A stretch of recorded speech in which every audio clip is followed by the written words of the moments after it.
하나님의 말씀은 고린도 후서 3장 17절부터 18절입니다. 주는 영이시니 주의 영이 계신 곳에는 자유가 있느니라.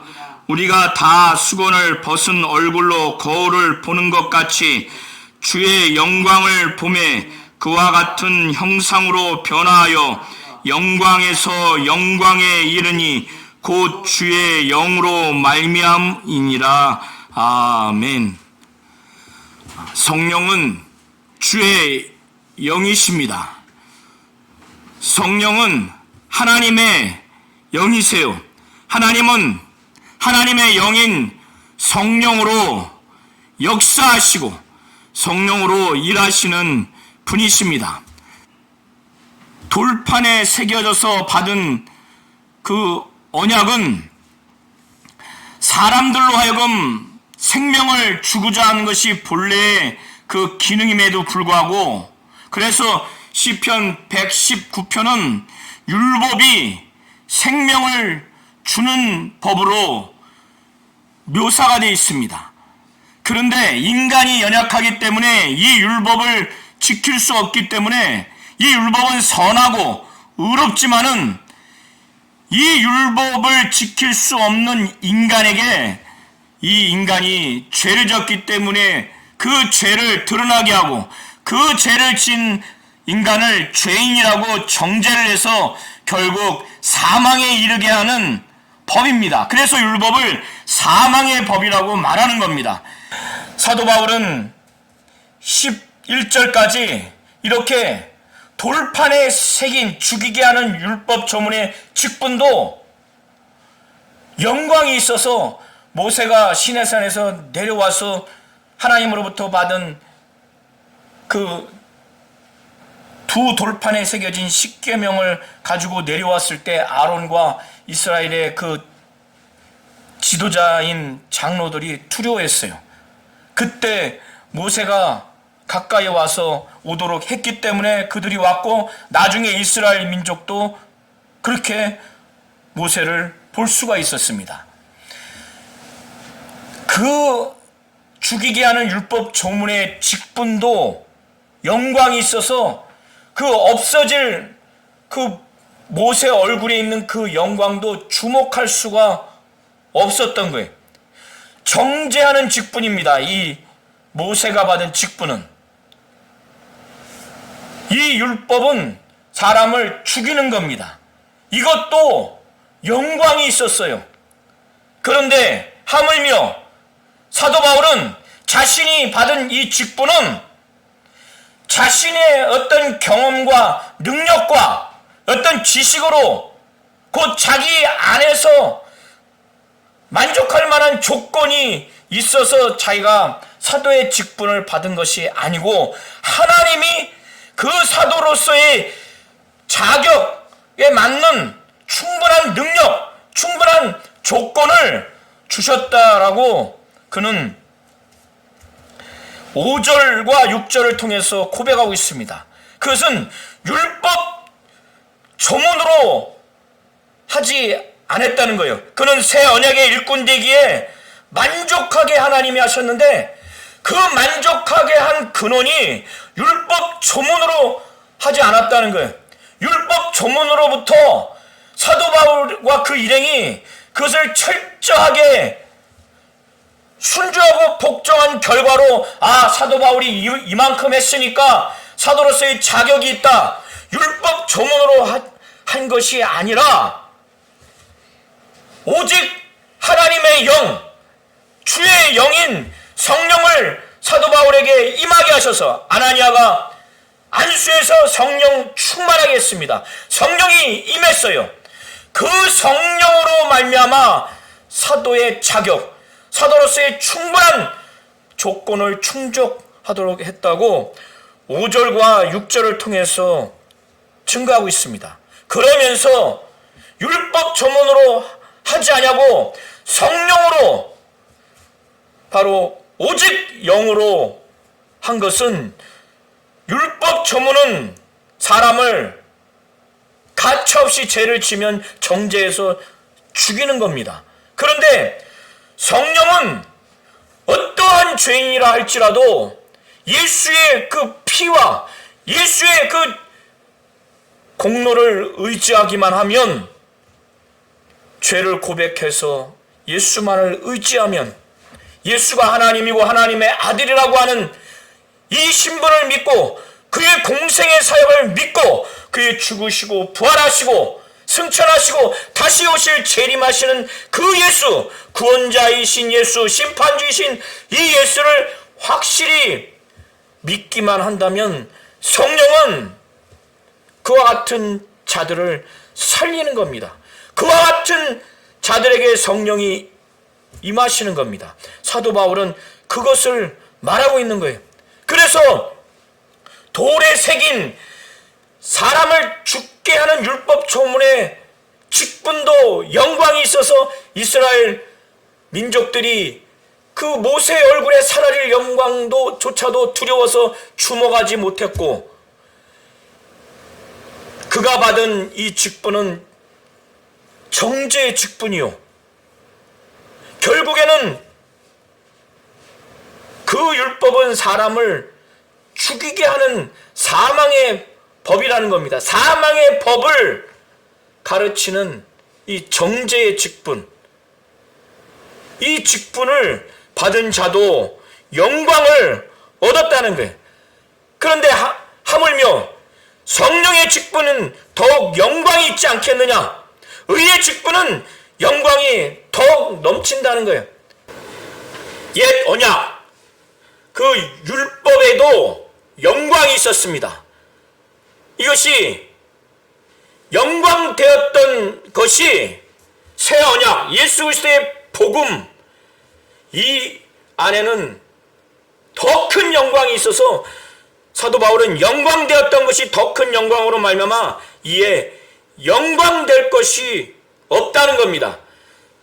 옛 언약 율법이 영광되었었지만 더 큰 영광으로 말미암아 이제 더 이상 영광될 것이 없다는 거예요. 이렇게 없어질 것, 율법, 옛 언약, 이 없어질 것도 영광으로 말미암았은즉 길이 있을 것, 새 언약, 예수 그리스도의 이 복음, 이 길이 있을 것은 더욱 영광 가운데 있다는 것을 사도 바울은 말하면서, 사도 바울이 지금 새 언약, 예수 그리스도로 말미암아 하나님이 약속하신 이 새 언약, 예수 그리스도의 이 복음, 하나님이 예수 그리스도를 통해서 전달하신 이 진리, 이것은 영원히 있을 것이라는 거예요. 그러나 옛 언약 율법은 그 기능, 그 효력 자체가 이제 더 이상 이어질 수 없는 제한된 한시적인 그 기능과 그 효력을 갖는다는 거예요. 그렇기 때문에 영광도 영원하지 못하는 겁니다. 그러나 새 언약, 예수 그리스도로 말미암는 그 복음, 그 예수 그리스도로 말미암는 그 진리는 영원하기 때문에 거기에 나타난 영광도 영원한 겁니다. 그래서 사도 바울은 자신이 이 새 언약의 일꾼 됐기 때문에 이 직분이 영광스럽고 자기 안에는 하나님의 그 주님의 영광을 보았기 때문에 모세가 하나님과 대화했을 때 그 피부에 없어질 영광이 한시적으로 있었지만은 사도 바울은 성령으로 말미암아 예수를 믿고 나서 성령으로 말미암아 이 영광을 본 후에 영광이 점차적으로 큰 영광을 갖게 돼서 주의 형상으로 완전히 변화되는 그 경험을 했기 때문에 사도 바울은 우리가 이 같은 소망이 있으므로 담대하다는 거예요. 자신이 새 언약의 일꾼이 됐고 이 새 언약이 영원하고 예수 그리스도의 복음, 예수 그리스도의 그 진리, 이것은 영원하기 때문에 그 안에 담겨있는 영광도 영원해요. 그렇기 때문에 사도 바울은 새 언약의 일꾼으로서 소망이 있는 겁니다. 그래서 담대한 거예요. 지금 고린도 교회 안에는 옛 언약, 그 율법에 여전히 얽매여서 그것이 하나님이 모세를 통해서 주신 구원의 말씀으로 그렇게 여기는 그들을 향해서 사도 바울은 이와 같이 지금 증거하는 것으로 보여집니다. 그래서 사도 바울은 그들보다 더 뛰어난, 더 위대한 새 언약의 일꾼으로서 그는 지금 말하면서 자신은 이 언약은 영원하고 이 언약 안에 있는 영광도 정말 영원하고 이 영광은 옛 언약 율법 안에 있는 없어질 그 효력과 그 기능이 없어질 한시적인 그 언약과 그 율법의 그 나타난 없어지는 영광보다 더 위대한 그 새 언약, 예수 그리스도의 복음, 예수 그리스도의 그 진리, 그리고 그 안에 있는 큰 영광, 이걸 말하면서 자신은 새 언약의 일꾼이기에 소망을 그는 갖는다는 거예요. 그래서 담대하다는 거예요. 그래서 모세와는 다르다는 거예요. 사도 바울은 우리는 모세가 이스라엘 자손들에게 장차 없어질 것에 결국을 주목하지 못하게 하려고 수건을 그 얼굴에 쓴 것 같지 않다는 거예요. 출애굽기 34장 29절부터 그 이하의 내용을 쭉 보시면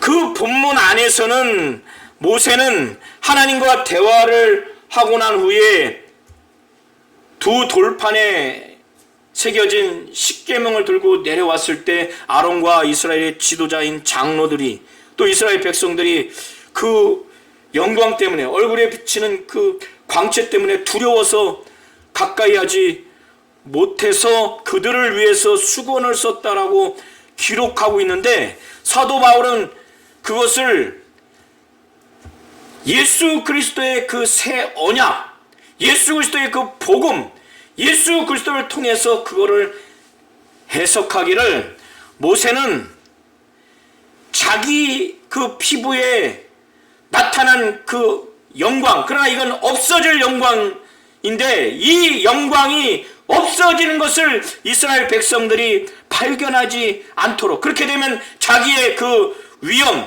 자기의 그 위신, 그 율법 조문의 직분으로서의 그 영광이 감소되겠죠.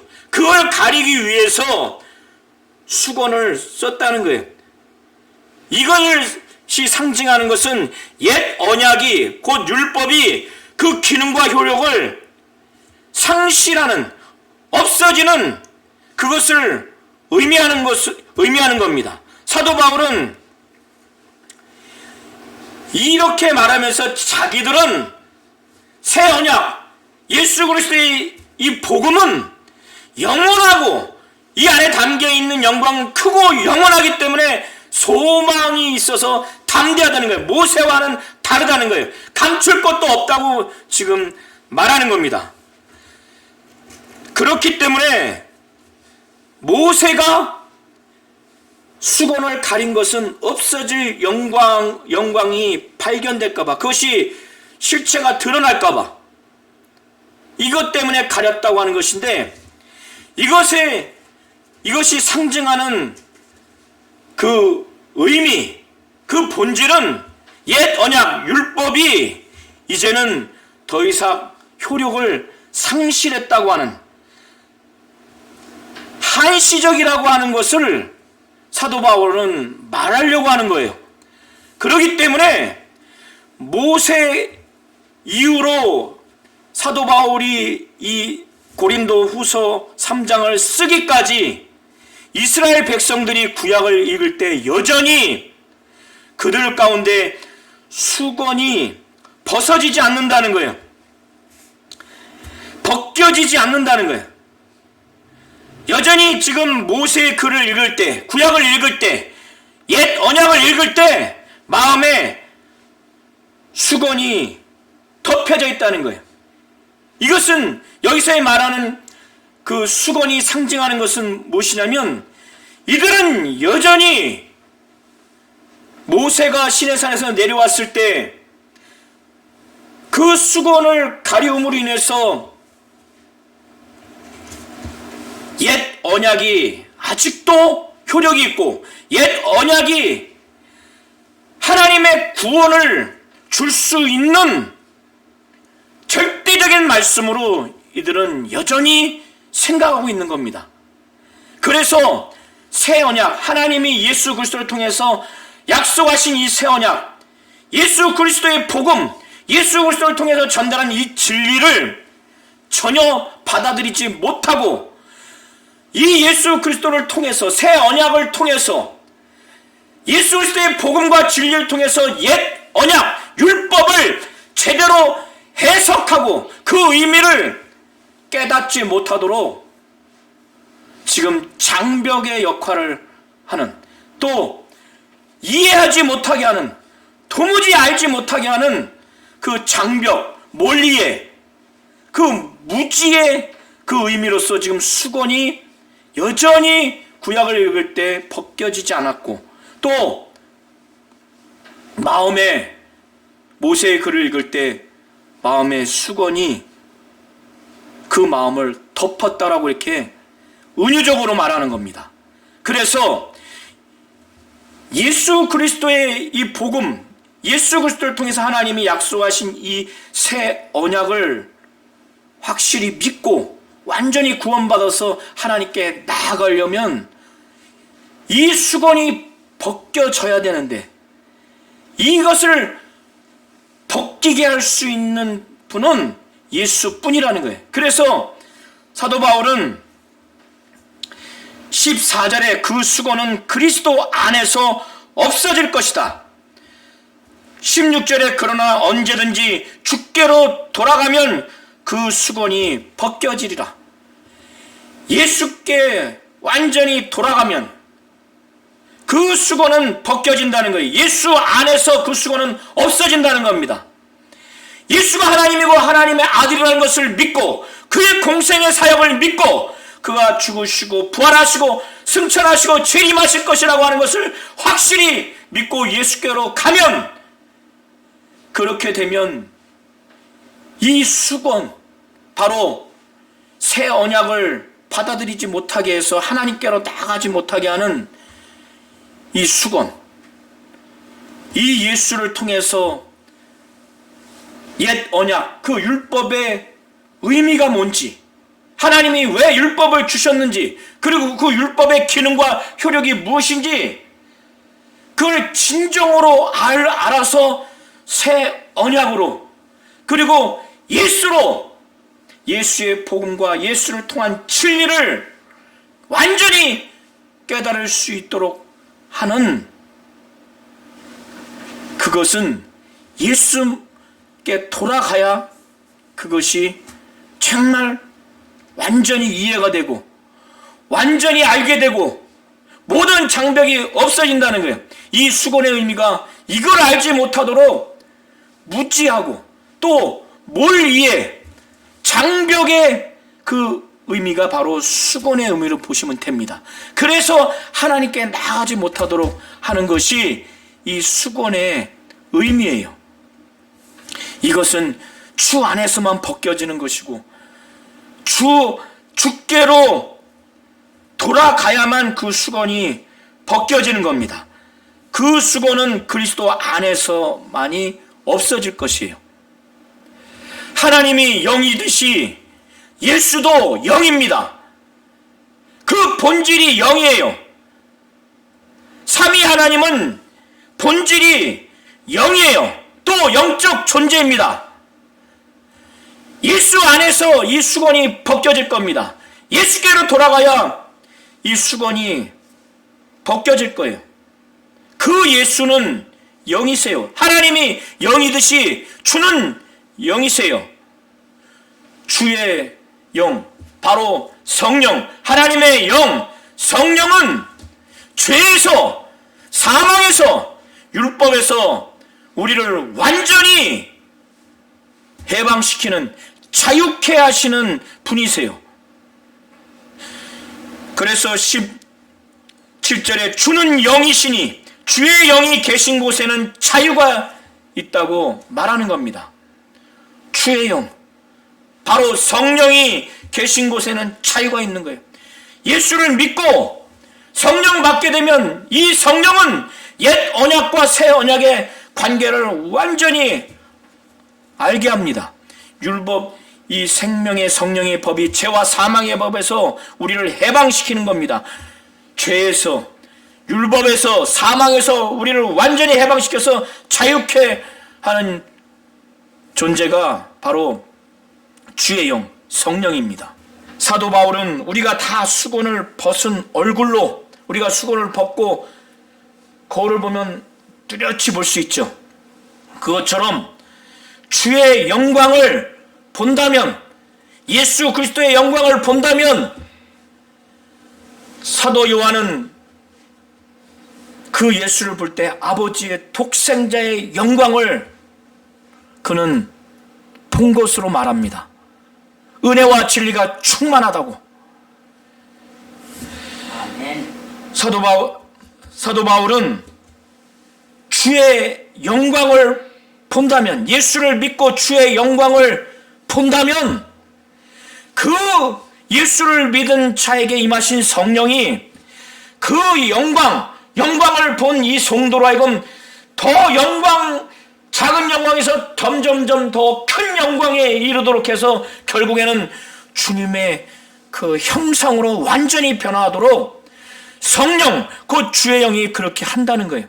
시내산에서 모세가 하나님을 본 것은 아니지만 하나님과 대화를 했을 때도 그 영광이 피부에 있기 때문에 이스라엘 민족들이 그걸 주목하지 못했어요. 없어질 영광도. 그런데 예수 믿고 성령 받고 나서 주의 영광을 본 후에 그 영광이 계속 점차적으로 더 큰 영광으로 그 믿는 성도에게 계속 임할 것이고, 나중에는 성령이 주님과 같은 형상으로 완전히 변화가 되게 하실 것입니다. 이 땅에서 뿐만 아니라 나중에 이제 부활을 하게 되면 그렇게 될 것입니다.